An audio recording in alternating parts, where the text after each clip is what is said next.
Hello everyone, आज के session में आप सभी का स्वागत है। मैं चंदन प्रसाद। आज की इस वीडियो में एपिसोड नंबर 37 झारखंड सामान्य अध्ययन पर, झारखंड जीएस पर महत्वपूर्ण प्रश्न है, उसको चर्चा करेंगे। अभी तक इस सीरीज में 36 एपिसोड हो चुके हैं, क्योंकि बिल्कुल नए प्रश्न 1500 से ज़्यादा प्रश्नों को आपके साथ चर्चा किया गया है। अगर आपने उसे नहीं देखा है तो उसका अलग से प्लेलिस्ट बना हुआ है, आप जरूर उसे देखिएगा। आज जो हम लोग यहाँ पर बहुत सारे महत्वपूर्ण प्रश्न चर्चा करेंगे, जिसमें कि प्रश्न संख्या 1 आपके सामने है। प्रश्न 1 है, तिलका मांझी ग्रामीण पंप योजना कब प्रारंभ किया गया? ऑप्शन है ए 2016, बी 2015, सी 2017 और डी है 2018। इसका सही उत्तर होगा यहाँ पर ए 2016 में इसे प्रारंभ किया गया था। 2 जुलाई 2016 को पूर्व जो मुख्यमंत्री थे झारखंड के, रघुवर दास, उन्हीं के द्वारा पाकुड़ जिले के लिठीपाड़ा प्रखंड से इसे प्रारंभ किया गया। इस योजना के माध्यम से जो है लोगों को बिजली मुफ्त उपलब्ध कराई जाएगी और किसानों को सिंचाई करने के लिए निःशुल्क बिजली उपलब्ध कराने का निर्णय लिया गया था। इस योजना के अंतर्गत झारखंड के जितने भी 81 विधानसभा क्षेत्र हैं, वहीं पर करीब चयनित 6,68,500 सॉरी 68,250 ग्रामीण एवं मंझलों एवं सीमांत किसानों को निःशुल्क विद्युत उपलब्ध कराया।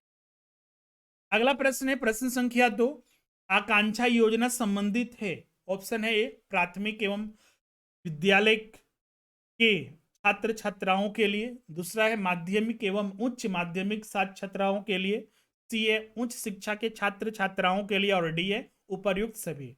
इसका सही उत्तर होगा यहाँ पर बी। आकांक्षा योजना जो है माध्यमिक और उच्च माध्यमिक छात्र छात्राओं के लिए निःशुल्क कोचिंग व्यवस्था उपलब्ध कराने का सरकार ने एक पहल स्टार्ट किया है। जैसे कि बहुत सारे छात्र मेडिकल इंजीनियरिंग की तैयारी करते हैं, उनके लिए कोचिंग, जैसे कि अब कोचिंग उसके लिए ज्वाइन करना जरूरी होता है कि आप ज़्यादा से ज़्यादा स्कोर कर सकें। तो इसके लिए सरकार ने पहल की कि कोचिंग व्यवस्था उन छात्र छात्राओं को कराएंगे जो कि जैसे कि बहुत सारे जो झारखंड के छात्र बड़े बड़े संस्थान में पढ़ते हैं, कोचिंग संस्थान में, या फिर बहुत सारे छात्र दूसरे स्टेट में जाते हैं, कोटा वगैरह अन्य जगह पर जाते हैं, लेकिन बहुत सारे छात्र इन तैयारी नहीं कर पाते, तो उनके लिए ये आकांक्षा योजना प्रारंभ की गई। पहले तो ये 11th और 12th के छात्र छात्राओं के लिए निःशुल्क कोचिंग व्यवस्था थी, लेकिन बाद में 2017-18 में इसमें क्लास 9 और क्लास 10 के छात्र को भी शामिल कर दिया गया। आकांक्षा योजना की शुरुआत जो की गई थी 2016 में की गई थी, पूर्व मुख्यमंत्री रघुवर दास के द्वारा। अगला है प्रश्न संख्या 3, झारखंड में वेद व्यास योजना के तहत किन वर्गों के लोगों के लिए आवास बनाने का प्रावधान है? ऑप्शन है भूमिहीन मजदूरों के लिए, बी है विधवा और एकल महिला के लिए, सी है आदिवासी समुदाय के लोगों के लिए और डी है मत्स्य पालन करने वालों के लिए। इसका सही उत्तर जो होगा यहाँ पर डी होगा, मत्स्य पालन करने वालों के लिए वेद व्यास योजना की प्रारंभ की गई थी। इस योजना की घोषणा जो की गई थी पूर्व मुख्यमंत्री के द्वारा वर्ष 2016 में की गई थी। जो भी मछुआरे हैं जिनके पास झोपड़ी वगैरह या फिर जो पक्का मकान में नहीं रहते हैं, उनको पक्का आवास उपलब्ध कराया जाएगा। अगला है प्रश्न संख्या 4, झारखंड आर्थिक सर्वेक्षण 2019-20 के अनुसार झारखंड राज्य में जून 2019 तक कितने लोगों को प्रधानमंत्री जनधन योजना खाता खुलवाया गया है? ध्यान रखिएगा, ये जून 2019 तक का डाटा यहाँ पर पूछा गया है, जो कि 2019-20 के आर्थिक सर्वेक्षण में ये जारी किया गया। ऑप्शन यहाँ पर दिया हुआ है ए, बी, सी और डी।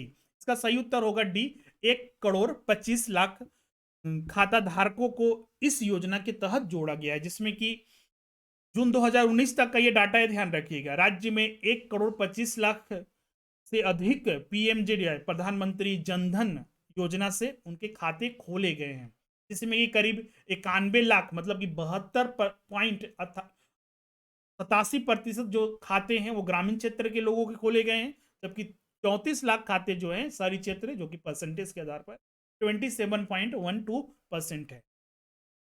अगला है प्रश्न संख्या 5, हाल ही में झारखंड सरकार ने अटल स्मृति पुरस्कार दिए जाने की घोषणा की है। यह पुरस्कार किस क्षेत्र में दिया जाएगा? ऑप्शन है हिंदी साहित्य में, बी है पत्रकारिता में, सी है सिविल सेवा में और डी है उपर्युक्त सभी। इसका सही उत्तर होगा डी। पूर्व मुख्यमंत्री रघुवर दास के द्वारा जब अटल बिहारी वाजपेयी जी की मृत्यु हुई थी उसके बाद इस पुरस्कार को दिए जाने की घोषणा की गई थी। ये हिंदी साहित्य में जो उत्कृष्ट प्रदर्शन करेंगे पत्रकारिता के क्षेत्र में या फिर सिविल सेवा के क्षेत्र में, तो उन्हें ये अटल स्मृति पुरस्कार दिया जाएगा। अभी हाल ही में झारखंड सरकार के द्वारा जो वर्तमान मुख्यमंत्री हेमंत सोरेन है, उन्होंने भी एक अवार्ड देने की घोषणा की है। जो भी खेल खिलाड़ी और कोच हैं, प्रशिक्षु हैं, उनको देने जाने की घोषणा की है, और वो है जयपाल सिंह मुंडा अवार्ड, जो कि नई खेल नीति 2020 में इसे शामिल किया गया है। तो भी ध्यान में रखिए। अगला है प्रश्न संख्या 6। झारखंड में पे एंड प्ले पे एंड प्ले योजना संबंधित है। ऑप्शन है ए, झारखंड के छात्र छात्राओं के लिए निःशुल्क खेल की व्यवस्था। बी है, झारखंड के युवक युवतियों के लिए शुल्क के साथ खेल की व्यवस्था। सी है, झारखंड के आदिवासी युवक युवतियों के लिए निःशुल्क खेल की व्यवस्था। और डी है, उपर्युक्त सभी। अगर हम बात करें पे एंड प्ले, तो पे एंड प्ले योजना एक पहल है जिसके माध्यम से राज्य में जो भी खेल से संबंधित युवा और युवतियां हैं उनको खेल का जो लाभ मिल सके। जैसे कि प्रारंभ किया गया कि झारखंड के रांची में जो स्थित है बिरसा मुंडा फुटबॉल स्टेडियम, वहां पर जाकर अपना वो प्रशिक्षण ले सके। इसके लिए वहां पर यह स्कीम चालू किया गया कि आप वहां पर कुछ शुल्क देके, जैसे कि आप जिम जाते हैं, जिम में जाते हैं, कुछ पैसा दीजिए, आप उसका यूज कर सकते हैं। उसी तरह यहाँ पर भी किया गया कि आप कुछ शुल्क दीजिए, पे। यहाँ पर बहुत सारे निःशुल्क वर्ड जो दिए, यहाँ पर पे लिखा हुआ है। पे मतलब कुछ भुगतान करना। पे एंड प्ले, पे कीजिए और खेलिए, अपना अपना वहां पर अभ्यास करते रहिए। तो ये राइट आंसर यहाँ पर बी होगा। तो ये झारखंड के सभी युवक और युवतियों के लिए शुल्क के साथ, निःशुल्क नहीं, शुल्क के साथ खेल की व्यवस्था की गई। ये 2017 में इसकी घोषणा की गई, लेकिन इतना ज्यादा ये लाभदायक नहीं हो पाया है क्योंकि ये सिर्फ रांची में ही एक स्टेडियम में प्रारंभ हुआ। अब 24 जिले हैं और बहुत सारे जो युवक युवतियां हैं बहुत दूर दूर रहते हैं, तो रांची तो हर कोई आ नहीं सकता है। तो इसका लाभ, और रांची में भी रहने वाले बहुत सारे स्टेडियम है जहां पर खेल मैदान है, जहां पर वो प्रशिक्षण ले सकते हैं। इसीलिए कोई पैसा देकर वहां पर जाना नहीं चाहता। कुछ लोग जाते हैं जिसका लाभ ये मिल रहा है। तो सरकार को इसमें और भी चाहिए कि और भी बहुत सारे जो खेल मैदान या फिर जो स्टेडियम है उनको इस योजना में जोड़ा जाए, दूसरे जिलों को भी। अगला प्रश्न है प्रश्न संख्या 7।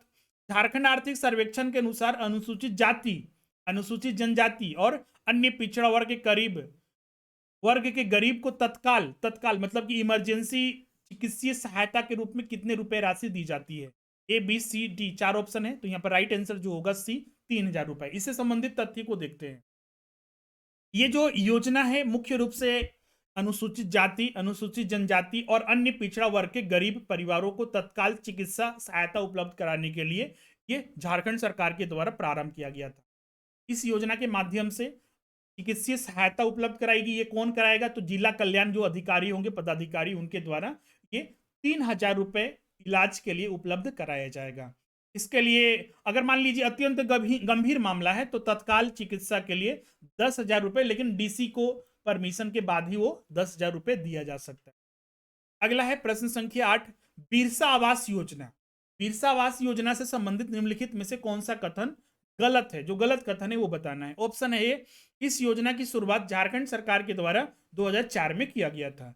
बी है, इस योजना का मुख्य उद्देश्य इस राज्य की आदिम जनजाति, झारखंड में 8 आदिम जनजाति की घर उपलब्ध कराना है। सी है, इस योजना के तहत 18-19 में कुल 4,954 घर बनाएगा। और डी है, उपर्युक्त सारे कथन सही है। इसका सही उत्तर होगा डी, क्योंकि सारे कथन यहां पर बिल्कुल सही है।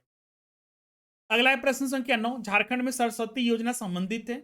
ऑप्शन ए, प्राथमिक विद्यालय तक सभी बच्चों को शिक्षा उपलब्ध कराना। बी है, इस योजना के अंतर्गत पंजीकृत मजदूर के घर जन्म लेने वाली बेटी के नाम पर 5,000 रुपए डिपॉजिट करना। सी है, इस योजना के अंतर्गत सभी छात्र छात्राओं को मुफ्त में किताबें और साइकिल उपलब्ध कराना। और डी है, उपर्युक्त सभी। और अगर सरस्वती योजना के बारे में बात करें तो यहां पर जो सही उत्तर होगा वो बी होगा, क्योंकि अगर हम बात करें तो यहां पर जो बी कथन आप देखिएगा कि इस योजना के अंतर्गत पंजीकृत मजदूर के घर जन्म लेने वाली बेटी के नाम पर 5,000 रुपए डिपॉजिट कराना, बिल्कुल सही है। लेकिन यहाँ पर जो पहला कथन दिया हुआ है कि प्राथमिक विद्यालय के सभी बच्चों को और इसमें मुफ्त किताबें और साइकिल वगैरह, तो ये सुविधा इसमें नहीं मिलती है। सिर्फ इसमें बेटी के नाम पर जो बच्ची है उनके नाम पर, जो मजदूर के घर में पंजीकृत जो मजदूर है उनके नाम पर 5,000 रुपया डिपॉजिट कराया जाता है। अब इस योजना के बारे में हम अगर बात करें तो इस योजना के बारे में तो झारखंड सरकार के श्रम विभाग के द्वारा 10 जून 2014 को इस सरस्वती योजना की शुरुआत की गई। और ये योजना जो लक्ष्मी लाडली योजना, जो झारखंड की जो लक्ष्मी लाडली योजना है उसी के तर्ज पर इसकी शुरुआत की गई है।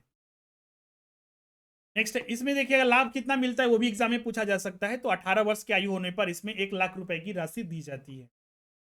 अगला प्रश्न है, झारखंड में झारखंड रिक्शा चालक गरिमा योजना कब प्रारंभ किया गया? ऑप्शन है ए 14 अगस्त 2016, बी है 14 अगस्त 2014, सी है 14 अगस्त 2015 और डी है इनमें से इससे संबंधित तथ्य देखते हैं। राइट आंसर तो इसका सी होगा, 14 अगस्त 2015 को इसको प्रारंभ किया गया।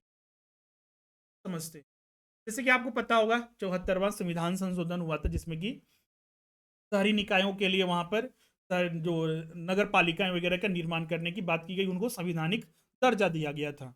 12वीं अनुसूची के आलोक में शहरी निकायों के माध्यम से नागरिकों को बहुत सारी मौलिक सुविधाएं उपलब्ध कराने का निर्णय लिया गया था। इसी के तहत राज्य के जो शहरी स्थानीय निकाय हैं, झारखंड में कुल शहरी स्थानीय निकाय कितने हैं? 51 है। इसको याद रख लीजिएगा, एग्जाम में ये भी डायरेक्ट पूछा जा सकता है। और उसमें जितने भी रहने वाले नागरिक हैं जो स्थानीय स्तर पर आवागमन का साधन जैसे साइकिल रिक्शा वगैरह जरूरी होता है, बहुत सारे जो हैं यहाँ पर लोग शहरी क्षेत्र में वो रिक्शा चालन का काम करते हैं और उनका जीवन स्तर उन्हीं पर चलता है, जीवन उसी पर निर्भर है, उनका आजीविका का साधन है। उसी पे सुधार लाने के लिए, उनका जीवन स्तर को और भी ज़्यादा सुधारने के लिए 14 अगस्त 2015 को ये पूर्व मुख्यमंत्री रघुवर दास के द्वारा इस योजना को शुरुआत की गई। इसके लिए जो फंड उसमें जारी किया गया था 6 करोड़ 60 लाख रुपया स्वीकृत किया गया था। अगला है प्रश्न संख्या 11, मुख्यमंत्री अनुसूचित जनजाति ग्राम विकास योजना से संबंधित निम्नलिखित में से कौन सा कथन सही है? जो सही कथन है वो बताना है। ऑप्शन ए, झारखंड के पूर्व मुख्यमंत्री श्री रघुवर दास ने 30 जून 2016 को इस योजना की शुरुआत दुमका जिला से की। बी है, इस योजना के तहत 5 साल में 3500 गांवों का समग्र विकास किया जाएगा। सी है, इसमें वैसे गांवों को शामिल किया गया है जहां 80% से अधिक आबादी जनजातियों की होगी। और डी है उपर्युक्त सभी। इसका सही उत्तर जो होगा सी होगा, क्योंकि यहाँ पर जो दिया हुआ है कि 80% से अधिक आबादी होगी वो गलत है। पहला कथन बिल्कुल सही है, 30 जून 2016 को प्रारंभ हुआ था दुमका से और इसमें 5 साल में 3500 गांवों का समग्र विकास, मतलब हर तरह से शिक्षा हो गया या फिर हम विद्युत की बात करें, सड़क की बात करें, परिवहन की बात करें, वो समग्र विकास किया जाएगा।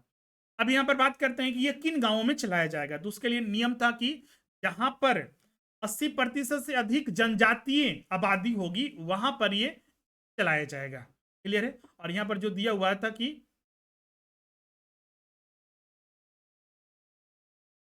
ओके, इसमें सही कथन पूछा गया था, सॉरी, इसमें सही कथन जो है सिर्फ सी ही है, पहला कथन, और दूसरा कथन यहाँ पर गलत है। क्योंकि अगर हम बात करें इस योजना के बारे में तो इस योजना की शुरुआत जो की गई थी 30 जून 2015 को की गई थी, न कि 30 जून 2016, इसीलिए गलत है। और 5 साल में करीब यहाँ पर जो 3500 के जगह पर 5000 गांव होंगे, 5000 गांवों का समग्र विकास किया जाएगा, इसलिए पर बी भी गलत है। वही चीज यहाँ पर मिस्टेक होता है, यहाँ पर सही कथन पूछा गया था। राइट आंसर यहाँ पर सी होगा, क्योंकि सी यहाँ पर 80% से अधिक आबादी वाली जनजातियों को शामिल किया। क्लियर है? अब इसका प्रशिक्षण वगैरह, चूंकि अभी इसमें जनजातीय ग्रामीण विकास करना है तो इसमें स्वयं सहायता समूह के माध्यम से प्रशिक्षण भी दिया जाएगा। बेरोजगार युवतियों को स्वरोजगार के लिए 2 लाख रुपए तक की राशि भी उपलब्ध कराई जाएगी। इसके अलावा इसमें स्वास्थ्य, शिक्षा, परिवार कल्याण आदि पर जागरूक किया जाएगा और लोगों का जीवन स्तर में सुधार किया जाएगा। अगला है प्रश्न संख्या 12, निम्नलिखित में से कौन सा उद्देश्य मुख्यमंत्री जनवन योजना का नहीं है? जो नहीं है वो बताना। ऑप्शन ए, वृक्षारोपण के माध्यम से भूजल संरक्षण करना। बी है, प्रोत्साहन स्वरूप वृक्षारोपण एवं उसके रख रखाव पर व्यय के 75% अंक की प्रतिपूर्ति विभाग द्वारा की जाएगी। सी है, किसानों की भूमि पर वृक्षारोपण कर उनकी आय में बढ़ोतरी करना। और डी है, उपर्युक्त सभी उद्देश्यों में शामिल है। तो अगर बात किया जाए तो देखिएगा, मुख्यमंत्री जनवन योजना, पहला कथन बिल्कुल सही है, दूसरा कथन भी सही है, लेकिन बाद में इसमें बदलाव हुए। पहले जो इसमें रख रखाव पर जो अनुदान या फिर जो विभाग, जैसे कि इसमें जितना खर्चा होता था वन लगाएं, वन पर जितना खर्चा होगा, तो पहले 50% सरकार देती थी और 50% तो खुद व्यक्ति को करना पड़ता था। लेकिन अब इसे बढ़ाकर 75% कर दिया गया है और 25% वो खुद करता है। उस हिसाब से अगर देखा जाए वर्तमान के आधार पर, तो ये भी कथन सही है। राइट आंसर यहाँ पर डी होगा। तो तीसरा कथन भी बिल्कुल यहाँ पर सही। यहाँ पर देखिएगा, ये पहले का यहाँ पर दिया हुआ है, ये 50% ना, ये पहले का है। अभी वर्तमान में ये 75% कर। बाकी यहाँ पर दिया हुआ है और भी उद्देश्य, जैसे हरित क्षेत्र में वृद्धि करना, भूजल संरक्षण करना, बढ़ावा देना, वनोपज वनोपज उत्पाद है उसको वनों पर दबाव कम करना, भूमि पर वृक्षारोपण कर उनकी आय को वृद्धि करना, मतलब किसानों को और भी आय का वृद्धि का स्रोत करना। इसके अलावा राज्य में जन सहयोग से वनोच्छादन में बढ़ावा देना, वन को बढ़ावा देना, उसमें वृद्धि करना। आगे आते हैं प्रश्न संख्या 13। झारखंड में पत्रकारों के लिए स्वास्थ्य बीमा योजना के तहत पत्रकारों को स्वास्थ्य पर इस बीमा किस्त की राशि पर का कितना प्रतिशत सरकार द्वारा वहन किया जाएगा। जैसे कि पत्रकारों के लिए स्वास्थ्य बीमा योजना प्रारंभ किया गया है, जिसमें कि जितना भी प्रीमियम होगा तो कुछ सरकार देगी और खुद उस व्यक्ति को देना। तो वही बताना है कि सरकार के द्वारा इसमें कितना दिया जाएगा। ए, बी, सी और डी चारों। इससे संबंधित तथ्य देखते हैं।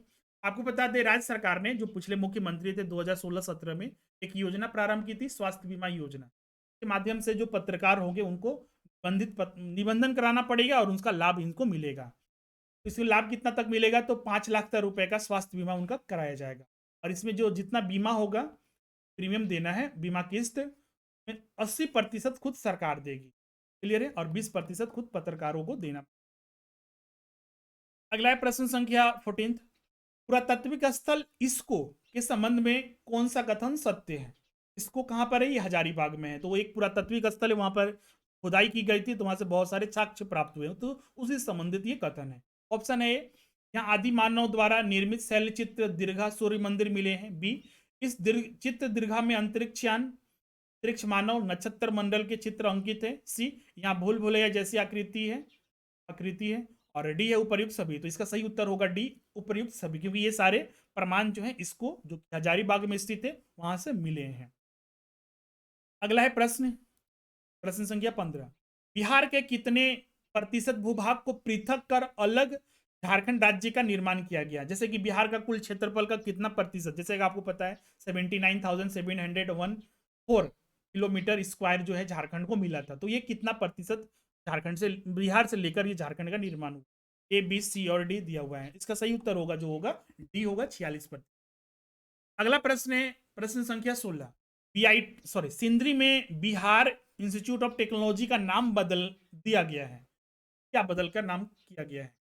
जैसे कि जब बिहार था, जब झारखंड राज्य नहीं बना था, तो जो बीआईटी आज हम लोग जानते हैं, बीआईटी सिंदरी बोलते हैं ना, तो पहले बीआईटी का बी का मतलब होता था बिहार, और अभी जो बी का मतलब हो रहा है, बी का मतलब होता है बिरसा इंस्टीट्यूट ऑफ टेक्नोलॉजी। यहाँ पर सही उत्तर जो होगा यहाँ पर बी होगा।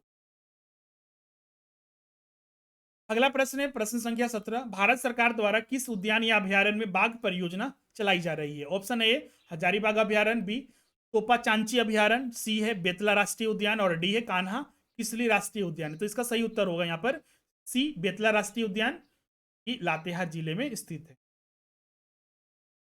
राज्य का एकमात्र बाघ परियोजना वाला। नेक्स्ट है प्रश्न संख्या 18। संथालों में क्रय विवाह को किस नाम से जाना जाता है। सदर बापला, बोला बापला, सदाई बापला और डी है जमाई बापला। इसका सही उत्तर होगा यहाँ पर सी, सदाई बापला के नाम से जाना जाता है। क्रय विवाह में क्या होता है, तो क्रय विवाह में क्या होता है कि जैसे कि मान लीजिए ए और बी दो व्यक्ति हैं, इनका अपना पुत्र है, मान लीजिए सी है, और इनका पुत्री है डी है। तो क्या होता है कि क्रय विवाह में आप अपना पुत्र हमको दे दीजिए और हम आपकी अपना पुत्री। तो और खासकर इसमें ये भी होता है, जैसे कि मान लीजिए इनका अपना एक पुत्र है और एक पुत्री है। मान लीजिए ई, सी इसका एक पुत्र था और ई एक पुत्री। बी का भी उसी तरह, डी एक पुत्री है और एफ जो है इसका एक पुत्र है। इन दोनों का शादी इस तरह से हो जाता है, दोनों में का बेटा उसके घर और उसकी बेटी इसके घर आ जाती है, इस तरह से शादी होता है। इसको क्रय विवाह सदाई बापला मतलब विवाह। नेक्स्ट है प्रश्न संख्या 19। ब्लैंक माध्यमिक शिक्षा और मदरसा शिक्षा के प्रबंधन के लिए स्थापित किया गया, किसे। ऑप्शन ए झारखंड शिक्षा परिषद, बी है झारखंड शैक्षणिक परिषद, डी है झारखंड राज्य बोर्ड और डी है इनमें से कोई नहीं। तो इसका सही उत्तर होगा यहाँ पर बी, झारखंड जो शैक्षणिक परिषद है को स्थापित किया गया था। अगला है प्रश्न संख्या 20, मोमेंटम झारखंड भूमंडलीय निवेशक शिखर सम्मेलन 2017 के मुख्य राजदूत कौन थे? Option A Mahendra Singh Dhoni, B है दीपिका कुमारी, सी है अशोक भगत और डी है रामदयाल मुंडा। तो इसका सही उत्तर होगा ए महेंद्र सिंह धोनी। नेक्स्ट है प्रश्न संख्या 21, झारखंड में किस स्थान पर वेदांता समूह तथा झारखंड खनिज विकास निगम संयुक्त रूप से एक इस्पात संयंत्र का गठन करेंगे? ए लोहरदगा, बी गुमला, सी मनोहरपुर और डी है सिंहभूम। इसका सही उत्तर जो होगा वो मनोहरपुर होगा, सी। अगला है प्रश्न संख्या 22, किस मंत्री ने झारखंड के लिए 24x7 दूरदर्शन चैनल की घोषणा की है? Option A Raghubar Das, B Venkaiah Naidu, C है राजनाथ सिंह और डी है रामविलास पासवान। जो वर्तमान उपराष्ट्रपति है वेंकैया नायडू, उन्हीं के द्वारा ये प्रारंभ किया गया था। वेंकैया नायडू जो वर्तमान में भारत के उपराष्ट्रपति। अगला प्रश्न है प्रश्न संख्या 23, मुख्यमंत्री रघुवर दास द्वारा प्रस्तावित झारखंड निजी नियोजन अभिकरण तथा घरेलू कामगार विनियम नामक विधेयक का क्या लक्ष्य है? ऑप्शन है मानव तस्करी को समाप्त करने के लिए, बी है बाल शिक्षा को बढ़ावा देना, सी है विधवा पुनः विवाह को बढ़ावा देने के लिए और डी है बाल श्रम समाप्त करने के लिए। इसका सही उत्तर जो होगा ए, जैसे कि झारखंड में देखिएगा ह्यूमन ट्रैफिकिंग बहुत ज्यादा होता है। अगर हम एनसीआरबी की रिपोर्ट जो गृह मंत्रालय भारत सरकार का जो एक नोडल एजेंसी है उसके द्वारा जो जारी किया जाता है, झारखंड मानव तस्करी के मामले में पूरे देश में पहले स्थान पर है। 2018 की रिपोर्ट है, उसमें यह बताया गया था। मानव तस्करी यहाँ पर अभी हाल ही में बहुत सारे ऐसे फिल्में बनी, जैसे धूमकुड़िया भी बहुत ज्यादा चर्चा में था, मानव तस्करी पर दिखाया गया है। हाल ही में बहुत सारे बच्चों को छोड़ा के जैसे बंगलोर, मुंबई, दिल्ली, कलकत्ता जाकर बेच दिया जाता है, तो उनको वापस भी लाया गया है इसी से संबंधित। तो मानव तस्करी को कम करने के लिए, उसको समाप्त करने के लिए यह एक जो प्रोग्राम था या कार्यक्रम जो विधेयक था लाया गया था। नेक्स्ट है विश्व में शेरों की गणना सबसे पहले कहाँ की गई थी? और ये बिल्कुल राइट आंसर इसका जो होगा यहाँ पर ए होगा, बेतला नेशनल पार्क जो पलामू टाइगर रिजर्व है, पलामू टाइगर रिजर्व वहीं पर पहली बार की गई। राइट आंसर ये पहली बार अब एग्जाम में पूछा जाता है कब किया गया था, तो 1934 में। 1934 में एशिया में, भारत ही नहीं एशिया में पहली बार बाघों की जो गणना की गई थी, टाइगर सेंसस 1934। लेकिन वर्तमान में टाइगर सेंसस जो भारत सरकार ने जो किया है, टाइगर सेंसस 2018, उसके अनुसार तो झारखंड के पलामू टाइगर रिजर्व में, पलामू टाइगर रिजर्व में 0 मतलब कि एक भी बाघ मौजूद नहीं है, जब कभी यहां पर सैकड़ों बाघ, हजारों बाघ हुआ करते थे। और पहली बार एशिया में बाघों की गणना भी पलामू टाइगर रिजर्व में ही की गई थी, तो भी लातेहार जिले में पड़ता है। लेकिन वर्तमान में ऑफिशियल जो आंकड़ा है टाइगर सेंसस 2018, उसके अनुसार पलामू टाइगर रिजर्व में एक भी बाघ मौजूद नहीं है। अलग अलग सर्वे किए जा रहे हैं कि वहां पर बाघों की स्थिति का पता लगाया जा सके, लेकिन इस रिपोर्ट में एक भी बाघ मौजूद दर्ज नहीं किए गए हैं। अगला है प्रश्न संख्या 25, मुंडा जनजातियों में ग्राम देवता को किस नाम से पुकारा जाता है? ऑप्शन ए हाथू बोंगा, बी है देसावली, सी है पुरु बोंगा और डी है ओडा बोंगा। इसका सही उत्तर होगा ये हाथू बोंगा के नाम से। बोंगा मतलब देवता होता है, हाथू मतलब ग्राम देवता। राइट आंसर यहाँ पर ए हो। आज हम लोग यहाँ पर 25 प्रश्न पर ही इसको एंड करते हैं। मिलते हैं अगले सेशन में, जो अगला एपिसोड जो होगा कल होगा 38। ये रिकॉर्डिंग सेशन आपको यहाँ पर डेली आपको मिलेगा और ये आपको हमारे चैनल स्वरूप एकेडमी पर उपलब्ध होगा। और ये हमें एक पहले जो टाइमिंग होता था, पहले इसका शाम में 5 बजे हम लोग लेते थे, अब ये रिकॉर्डिंग सेशन आपको सुबह में यहाँ पर 9 बजे उपलब्ध कर सुबह में 9 बजे। अभी एग्जाम है और इसमें प्रश्नों की संख्या जैसा कि हमने पहले 50 कभी 40, आज हमने 25 रखा है, और भी प्रश्नों की संख्या इसमें बढ़ाएंगे। बहुत सारे रिक्वेस्ट भी प्राप्त हुए। चैनल पर बने रहिए, चैनल पर बने रहिए। और अगर आप चैनल पर नए हैं तो चैनल को सब्सक्राइब कर लीजिएगा, जरूर शेयर कीजिएगा और वीडियो को लाइक कीजिएगा। अपना वैल्यूएबल कमेंट हमें जरूर बताइएगा कि सेशन कैसा आपको लगता है, जिससे हमें मोटिवेशन मिल सके और भी आपके लिए क्लासेस उपलब्ध करा सके। और जो भी छात्र हमारे जेपीएससी कोर्सेज में ज्वाइन करना चाहते हैं, जेएसएससी की संपूर्ण तैयारी करना चाहते हैं, online classes, test series, e books, study material, printed notes, वो सारे हमारे एक ही ऐप पर अब उपलब्ध होंगे, स्वरूप लर्निंग ऐप। इसे गूगल प्ले स्टोर से डाउनलोड करना है और कोई भी अन्य जानकारी के लिए जो यहाँ पर नंबर दिया हुआ है पर आप कॉन्टेक्ट कर लीजिएगा, सारे आपको जानकारी हैं। अगले, थैंक यू।